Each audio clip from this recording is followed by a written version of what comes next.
I came home on a Monday night, late, tired, and starving. My brain was laser focused on the couch and a quick dinner ordered through an app. But the second I opened my apartment door, I knew something was wrong. Wrong to its core. There was laughter voices inside my apartment. I stood frozen, taking in the scene in my living room, moving boxes scattered everywhere, clothes strewn about. And on my beloved sofa sat my younger brother Noah and his pregnant wife Lena, casually watching Netflix as if they owned the place. Lena turned her head and rolled her eyes.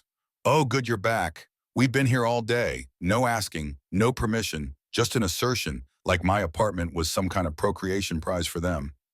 Words failed me. All I could see was my favorite hoodie tossed into a trash bag next to Xbox controllers and family photos, all coldly packed away. Noah smirked, the same smirk I used to see every time he borrowed my car and returned it with an empty gas tank.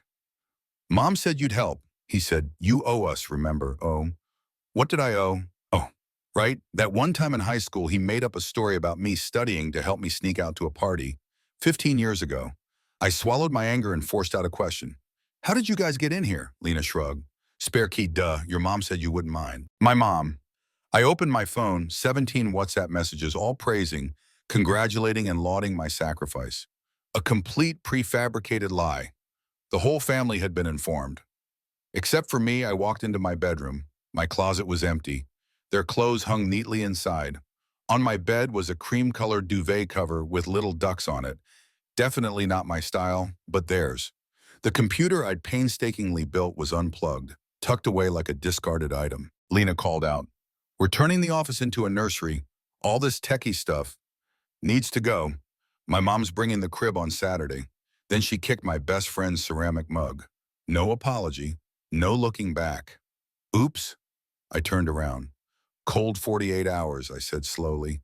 Noah laughed. "Come on, you're joking." "I wasn't 48, then everything left in here goes in the dumpster, including you." Lena instinctively clutched her stomach. "You wouldn't dare. I'm pregnant." I nodded. 47 hours and 59 minutes, I left the apartment. No slamming doors, no yelling. Just quietly closing the door on my old life and starting to plan my counterattack. Sitting in my car, I made 3 calls. First to Cynthia, my best friend who works in property management. Then to Sebastian, my boss who once said, "Family doesn't mean no boundaries." And one, voice recording, time-stamping the entire current state of my apartment. I drove to my usual 24-hour diner, ordered a coffee, opened the notes app on my phone, and started to write. They think I ran away, but really I just took a step back to observe I'd lived alone since I was 18, asking for nothing, owing no one, and definitely not someone to be easily displaced. I returned to the apartment exactly as promised, after precisely 48 hours, but not to wage war, not yet. I just stood on the ground floor, looking up at the 4th floor window, where the lights stayed on all night. Noah and Lena still didn't understand. They hadn't just taken my bed. They were playing a game of chess with someone who was used to living alone, used to defending themselves, and used to planning more meticulously than anyone they knew. I stopped by Cynthia's apartment 2 days after being kicked out of my own place. She offered me the small spare room with a pull-out sofa, asking nothing more than hot tea or coffee. The story I told left her silent for a long time. When I got to the details about the trash bags filled with my personal belongings, about Lena breaking the mug Cynthia had given me last Christmas, she just nodded, picked up her phone, typed a few lines, and then said, "Let me help you find a new place, but don't say anything to them. Stay quiet and observe for now." And that's exactly what I did. For those 48 hours, I didn't call, didn't text, didn't go on social media, but I observed everything Angela, no Lena, continued to live in her virtual world, where she was the victim who needed to be loved. Stories with captions like "family is everything" popped up every few hours, accompanied by pictures of her baby bump, flowers and sunlight streaming through the window. The window of my apartment. I wasn't angry, I documented. On the 3rd day, I sat in my car in the same spot across from the building, with a direct view of the living room window. Lena came outside to take out the trash. In her hands were 3 large black bags I recognized. My leather jacket, my old PlayStation, the wooden box containing the baseball signed by my dad, the only thing he left me before he passed away. He didn't pick up my phone, I didn't yell, I just opened my recording app and recorded everything. That evening, I sent a single message in the family group chat: "Mom, I'll handle the washing machine situation. The group exploded with praise. My mom texted, "You're such an ideal older brother. They'll be grateful to you forever." And Lena posted another story, "So lucky to have such a wonderful brother-in-law like Clark."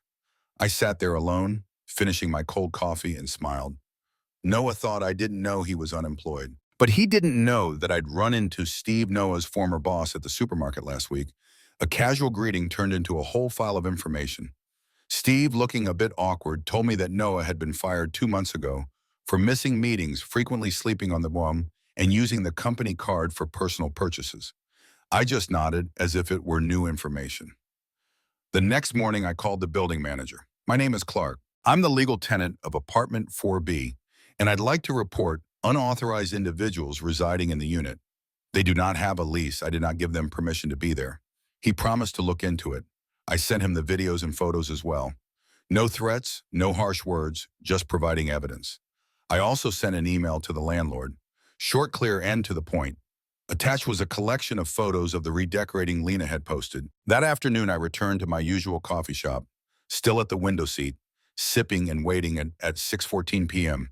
The building management's SUV pulled up sharply in front of the building. Mr. Mike, the building superintendent, got out along with two others holding clipboards. I saw Lena rush out, gesturing wildly. Noah stood behind her, his face as red as a beet, one hand holding his phone, the other still clutching a game controller. The moment Mr. Mike taped the eviction notice to the apartment door, I clearly saw what Noah mouthed. "Clark did this." I smiled. No, Clark just documented the truth. That night, my mom called 9 times. Messages flooded in like rain. "Why did you do that? Lena is pregnant. You're the older brother. You have to be understanding. Family comes first." I read them all, but didn't reply to a single one. I just sent her a video file, the scene of Lena breaking the mug, them throwing out my things, Noah lying on the sofa playing video games, while his wife cleaned the windows of my apartment. No words, no explanations, just the truth. The next day, Cynthia found me a new apartment, bigger, brighter, and only a 10-minute walk from work. I signed the lease immediately. She looked at me and quietly asked, "What are you going to do now?" I thought for a moment. "It's not over," I said. "They still think I'm the type to back down, but I've never stepped out of the game." I pulled out my phone and replayed the first voice recording from my apartment. My voice echoed from the device. 48 hours, I saved it to my favorites. I don't know what Noah told Lena. Maybe that I was jealous, that I couldn't stand the thought of him having a child, that I was so selfish I couldn't share an apartment. But I knew one thing: whatever lies he spun, they wouldn't hold up for long. Not when the truth had started to leak like water from a cracked wall, and I was already holding the hammer. 3 days after the eviction notice was posted, I saw Lena post a tearful video on Instagram. No names mentioned, but the content was clear. Betrayal, being taken advantage of. Disbelief that someone in family could act this way. I quietly took a screenshot. No reply, no rebuttal. But in my head, the gears were turning. I knew things Lena didn't. Missing pieces of her picture, I knew Noah had hidden his unemployment, hidden the fact that he was spending the support money from my mom, and most importantly, he was hiding the fact that he'd changed the password to their joint bank account, preventing Lena from checking the balance. That evening, I sent Lena a message. No introduction, no persuasion. Just a screenshot Noah's LinkedIn profile where he'd had the open to work badge on for over 2 months. Immediately after I put my phone down on the table and turned to Cynthia's account, I said, she looked up from her coffee count. What? The time from when she receives the photo to when she screams. Before she could finish her sentence, a piercing scream echoed from the 4th floor window. An unmistakable shriek that reverberated against the cafe's glass. Cynthia stopped chewing, her mouth hanging open. I calmly picked up my coffee and took a sip when the window flew open. Lena's voice rang out each word like a bullet. 3 months, you've been hiding this from me for 3 months. Oya tried to say something. I couldn't make it out. But it must have been the wrong thing, because immediately after, his gaming headset flew out the window. Then his jersey, then his laptop. Noah's laptop landed close enough to almost hit an old lady, walking her dog. I apologized to her later, but I couldn't help but smile. 2 days later, Mr. Mike, the building manager, received an anonymous email, well, not exactly anonymous, with a video showing Lena tearing down walls, putting up wallpaper, and repainting the living room, all in violation of the lease agreement. He showed up for a surprise inspection. I happened to be walking by just as he went in. The scene was priceless. Noah in his boxers holding a cereal box looking at Mr. Mike like he'd seen a ghost. Lena was huddled in a corner, eyes red and puffy, clutching a notebook filled with a list of traitors. Mike said only one sentence. "It's clear you have 3 days to vacate." I said nothing. Just walked past the door, my eyes meeting Noah's. No more smiles, no more arguments. Just a look that said the game had started to tilt. I knew they would try to fight back. It's instinct. But every time they struggled, they only revealed more of what they were hiding. Lena called my mom, sobbing, wailing. My mom believed her. Of course she did. Clark is being heartless.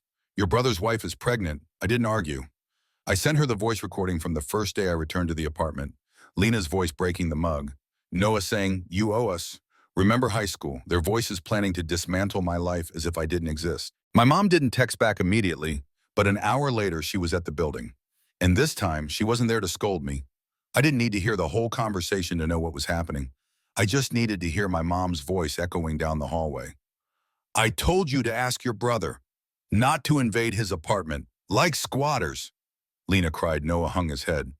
My mom used Noah's full first and middle name, a clear sign that it was time to be serious. And when my mom walked out of the building, she saw me across the street.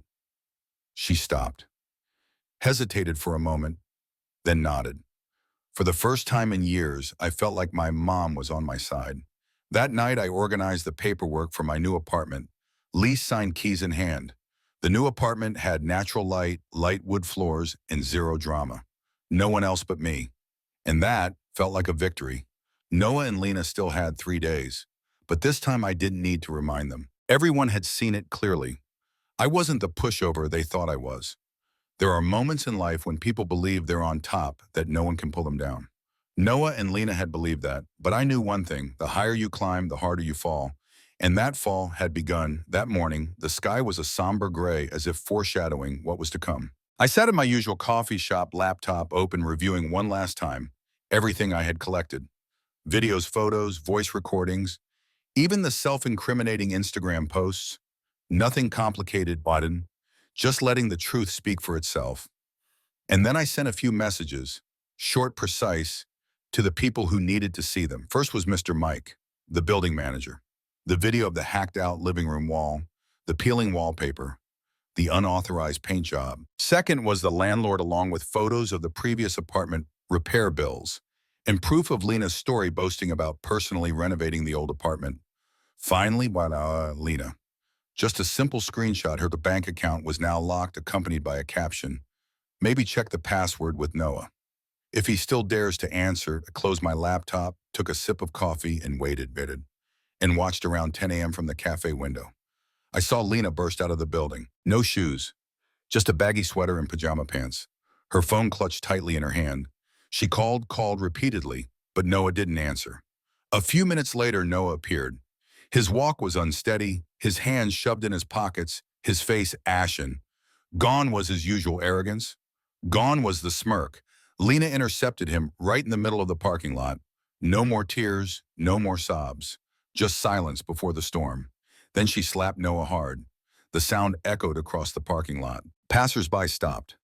A few deliberately slowed down. An old woman pretended to bend down and tie her shoelaces. I sat still. Without blinking. 3 months. Lena screamed at her voice cracking into pieces. "You've been hiding this from me for 3 months. You let me believe we were okay. Let me go online and brag about this dream life while you were unemployed and burning through our savings." Noah mumbled something. Maybe an apology, maybe an excuse, but Lena wasn't listening. She shoved her phone in his face, displaying a photo of Noah playing online games with his friends during work hours. The photo was geotagged, time-stamped. Irrefutable evidence. "You made me look like a fool online. You embarrassed my family. You lost us our home. Because of your laziness and your lies." Noah reached out to touch her, but Lena recoiled as if burned. "Don't touch me. Don't touch the baby." Her voice broke. I saw her hand tighten protectively over her stomach, an instinctive gesture. A minute later, Lena jumped into her car, started the engine, and sped off as if escaping hell, leaving Noah standing alone in the parking lot, his arms hanging limp, his face as white as a sheet. That afternoon, I received a text from Cynthia. You did it, he's done. I simply typed back one word. Almost. The next day, Mr. Mike and the landlord conducted a joint inspection of the apartment. Noah sat listlessly on a chair watching them pry at the walls, examine every crack, take every photo. No resistance, no arguments. They handed him a bill for damages, detailing the compensation required, a number Noah definitely couldn't afford. Lena wasn't there. Her mother had picked her up early that morning, taking her straight to Florida. Not a word of goodbye. Her mother, known for her strictness, didn't even spare Noah a glance. When the SUV carrying Lena disappeared from sight, Noah finally broke down. No yelling, no screaming, just slumping onto the chair, his head in his hands like a child realizing he had ruined everything. That evening, my mom sent me a text, not the accusatory messages from before. Just, "You were right, I'm sorry." For the first time in years, she called me son. Without mentioning Noah's name, I sat in my new apartment, the warm yellow light bathing the empty but peaceful rooms. And I knew the battle was almost over. Just one last thing, I didn't go to watch Noah move out. It wasn't necessary anymore. There are battles that don't require standing on the battlefield, raising a victory flag. There are battles where you just stand back and watch the loser retreat on their own. That morning, I sat at my usual coffee shop, still at my favorite corner table, a steaming black coffee in front of me. Through the glass window, I saw a rented moving truck parked in front of the building. Noah hunched over as he carried bag after bag, misshapen cardboard box after misshapen cardboard box. The confident look he always wore was gone. No one was there to help him. Not Lena, not my mom. No words of encouragement echoed. He was completely alone with the mess he himself had created. A while later, the landlord showed up for a final inspection of the apartment. I saw her talking with Mr. Mike, then hand Noah a piece of paper, probably a notice that his entire security deposit would be withheld to cover the repair costs Noah signed. No arguments, no resistance. In that moment, I knew it was finally over. 2 days later, I officially moved into my new apartment. Light wood floors, wide windows overlooking a park, a clean, quiet space free from the ghosts of old memories. I placed the remaining ceramic mug Cynthia had given me, the only thing that survived the Noah and Lena storm, intact, on the bookshelf as a reminder. Never forget what you've overcome. That night, my phone rang. Noah. I didn't answer, just watched the screen light up and then go dark, call after call.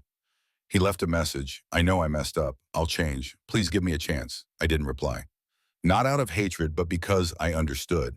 His change wasn't my responsibility to oversee. A few hours later, another text came in, this time from my mom. "Noah says he wants to apologize. Can you forgive your brother?"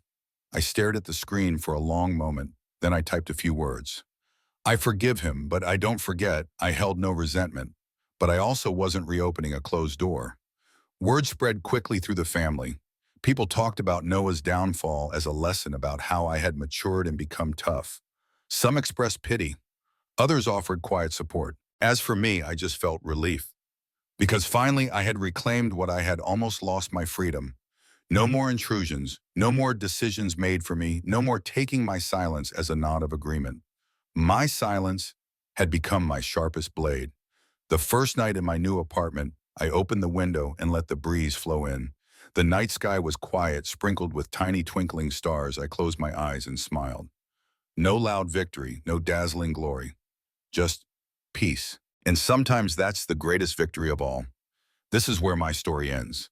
There are lessons we only learn after losing too much, but there are also lessons that help us never lose ourselves. Thank you for listening to the very end of this story. If you found this journey worthwhile, don't forget to like, subscribe to the channel, and turn on notifications to join me for more stories. Every bit of your support is a huge motivation for me to continue sharing stories that truly touch the heart. See you on the next journey. This was my story.